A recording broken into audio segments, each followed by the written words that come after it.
Hello friends, स्वागत है आप सभी का। आज से नवरात्रि शुरू हो रही है, तो आप सभी को नवरात्रि की ढेर सारी शुभकामनाएं। और आज हम सूखी भाजी बनाते बनाते नवरात्रि में से पहले दिन पूजे जाने वाली माँ शैलपुत्री की गाथा गाते हैं। तो चलिए स्टार्ट करते हैं। नवरात्रि में माँ शक्ति की पूजा की जाती है। माँ शक्ति के 9 रूप है। इन 9 रूपों में हर दिन माँ दुर्गा के अलग अलग रूपों की पूजा होती है। तो आज हम माँ दुर्गा के इन 9 रूपों में से पहले दिन पूजे जाने वाले माँ शैलपुत्री रूप की कहानी करेंगे। इनके नामों को लेकर मान्यता है कि शैल मतलब पर्वत। इनका जन्म पर्वतों का राजा हिमालय के घर पुत्री के रूप में हुआ था, इसीलिए उन्हें शैलपुत्री कहा जाता है। माता के दाएं हाथ में त्रिशूल और बाएं हाथ में कमल का फूल है। पुराणों के अनुसार अपने पूर्व जन्म में देवी शैलपुत्री प्रजापति दक्ष राजा की कन्या थी। तब उनका नाम सती था और आद्य शक्ति देवी सती का विवाह भगवान शंकर जी से हुआ था। एक बार प्रजापति दक्ष ने एक बहुत बड़ा यज्ञ किया।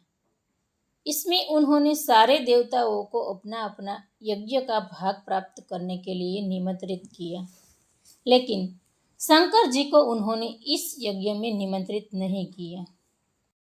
पर जब सती ने सुना कि उनके पिता एक विशाल यज्ञ कर रहे हैं, तब उन्होंने भगवान शंकर को यज्ञ में जाने के लिए कहा। शंकर जी ने उसे बहुत समझाया। शिव जी ने कहा, प्रजापति दक्ष किसी कारणवश हमसे रुष्ट है। अपने यज्ञ में उन्होंने सारे देवताओं को निमंत्रित कर दिया है, लेकिन हमें वहां जानबूझकर नहीं बुलाया है, कोई सूचना तक नहीं भेजी है। ऐसी स्थिति में तुम्हारा वहां जाना ठीक नहीं है। सती बहुत दुखी थी।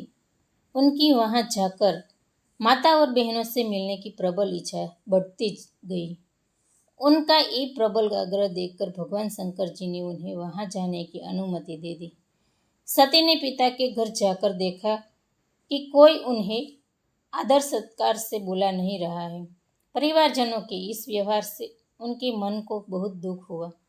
उन्होंने सोचा कि भगवान शंकर जी की बात न मानकर यहाँ आकर मैंने बहुत बड़ी गलती की है।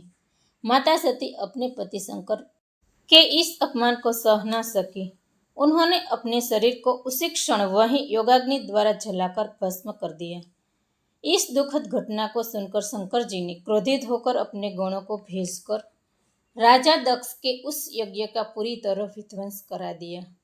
सती ने अगले जन्म में शैल राजा हिमालय के यहाँ पुत्री के रूप में जन्म लिया। इस बार वे शैलपुत्री के नाम से विख्यात हुई।